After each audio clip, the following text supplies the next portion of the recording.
машина жасау және басқа да өндіріс орындарында техниканы сызуды оқу арқылы қолданысқа енгізеді. Кез келген техникалық құралдардың сызбасы болады. Сол сызбадағы көріністер арқылы аппараттар жұмыс жасайды. Өлшемдер мен өлшем сызбасы анық көрінуі тиіс. Тетік бөлшектерін, өлшемдерін қоюды түсіндіру. Қалай, қайда қолданылатынын, қандай жұмыс атқаратындығын біліп, мына тетік бөлшектің өлшемін анықтаймыз.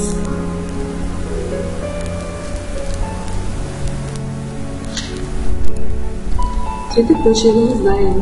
Ендігі кезекте шығару сызықтарын жүргіземіз. Енді өлшем сызықтарын сызып, бағыттаушы белгісін қоямыз. Өлшем сандарын сызып алып, сандық белгілік белгісін қоямыз.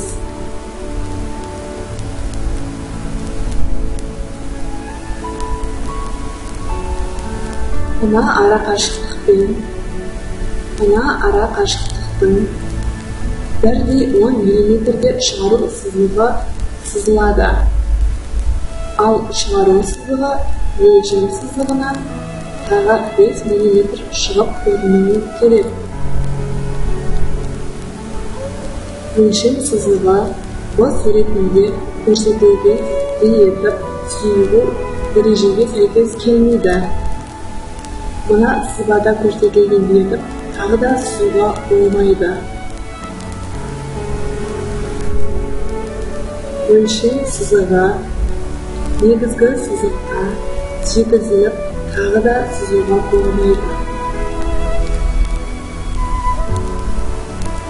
Сызбаның негізгі көрінісінің үстіне негізгі сызықты жалғастыра сызуға да тыйым салынады.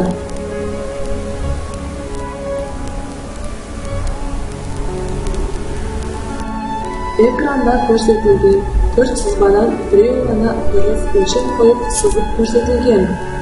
Дұрыс нұсқаулы А. Өлшем сызықтары негізгі сызбадан 5-7 мм ара қашықтықта болуы шарт. Ендігі кезекте сандық өлшемдерін қою керек.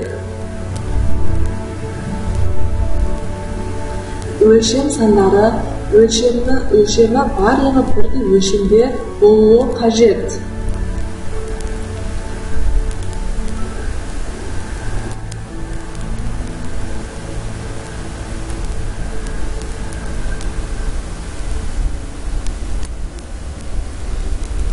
Суреттегі 4 сызбада өлшем сандары әртүрлі көрсетілген. Ішінде тек қана бір дұрыс жауап бар. Ол Г нұсқасы. А нұсқасында өлшем сандарға қоса миллиметрді жазып қойған. Өлшем сандарын қойғанда ешқашан миллиметр қойылмайды. Б нұсқасында өлшем сандары өлшем сызықтың шеткі жағына жазылған. Өлшем саны өлшем сызықтың ортасына қойылуы тиіс. В нұсқасында да қателік бар. Бұл сызбада өлшем саны өлшем сызықтың астыңғы жағында орналасқан. Өлшем саны ешқашан өлшем сызықтың астына қойылмайды. Ендеше өлшем сызықтары вертикаль орналасқан болса, онда өлшем саны өлшем сызықтың сол жағына қойылады. Мысалы 68 мм-ді қойып көрейік. Ал горизонталь өлшем сызықтың сандық өлшемі былай жазылады. Көзбен көргенде жақсы әрі анық оқылуы керек.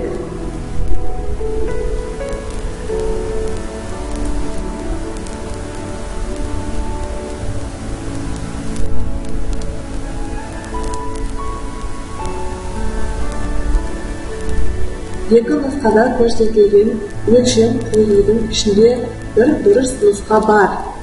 Ол нұсқа О нұсқасы. А нұсқасына қойылған өлшем сандары ережеге сәйкес қойылмаған. Барлық өлшем сандары дұрыс емес. Барлық сызбаларда өлшем қою кезінде қандай фигура екенін анықтап, ережеге сәйкес белгі қою керек. Мысалы, суретте көрсетілген А вариантында диаметр, В нұсқасында төртбұрыш, В нұсқасында радиус екенін көрсеткен. Суреттегі тетік өлшеудің диаметрі сызбада өлшем қоюда өз белгісімен көрсетілген. Егер сызбада радиус болатын болса, ағылшын әрпін үлкен әрпімен R белгісі жазылады. Тең бүйірлі төртбұрышты тетік өлшем болғандықтан, тең бүйірлі төртбұрыштың таңбасы өлшем қоюда қолданылады.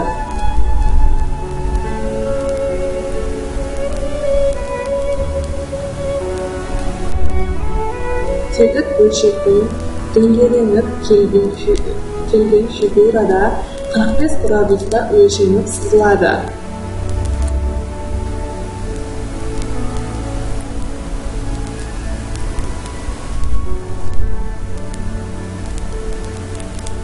Сызбада фасад көрініс берілген.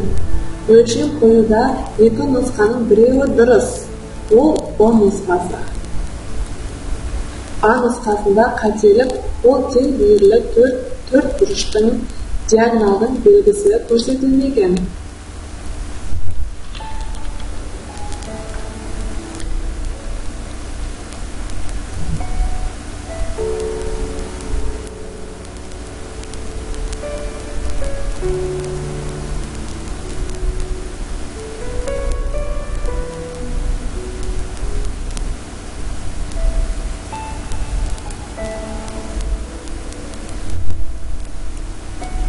Зат пішімін өлшем арқылы талдау.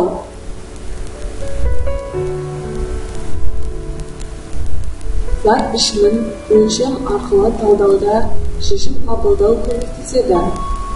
Қандай өлшем және қалай сызу керек деген сұрақ туындайды. Ол үшін қандай және қанша геометриялық денелерден құралғандығын анықтау керек. Мысалы, куб үшін 3 өлшем болады. Ұзындығы, ені және биіктігі. Тік бұрышты параллелепипедте де дәл осы өлшем қолданылады. Үш бұрышты және алты бұрышты дұрыс призманың ұзындығының және енінің өлшемі биіктігі мен негізгі сызықтың өлшем бірлігі болады. Цилиндр мен конуста негізінен ұзындығы мен диаметрі өлшенеді. Қиық конуста биіктігі мен диаметрі өлшенеді. Суретте көрсетілген бұл дененің негізгі геометриялық фигуралары тік бұрышты параллелепипедтен және цилиндрден тұрады.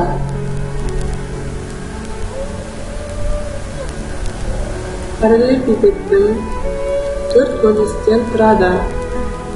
Фасад 3 бұрышты призма, 2 вертикальді фаза және 1 горизонтальды. Параллелепипедті құрайтын формалар. Ендеше тік бұрышты параллелепипедтің өлшемдері негізгі тік өлшектің өлшемі болады. Сызуда негізгі өлшем қоюдың екі түрі бар. Жоғарыдан және алдынан. Ал диаметрі цилиндрге қойылады.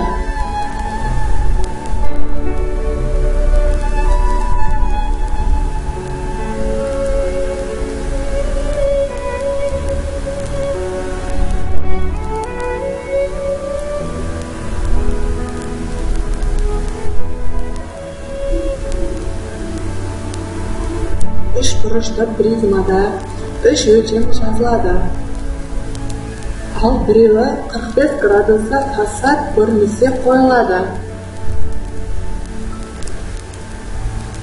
Вертикальді көріністе параллелепипедтегідей белгілейді.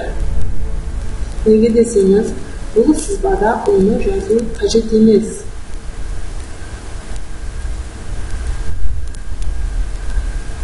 Горизонтальда 3 өлшем болады, бірақ бұл сызбада негізгі бірақ біреуі ақ болғандықтан тек бір өлшем жазылады.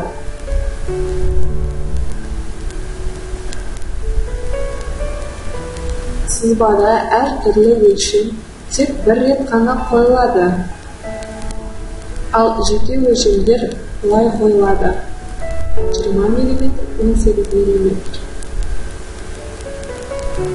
Суреттегі 4 өлшем де бірдей болғандықтан тек бір рет осылай жазылады.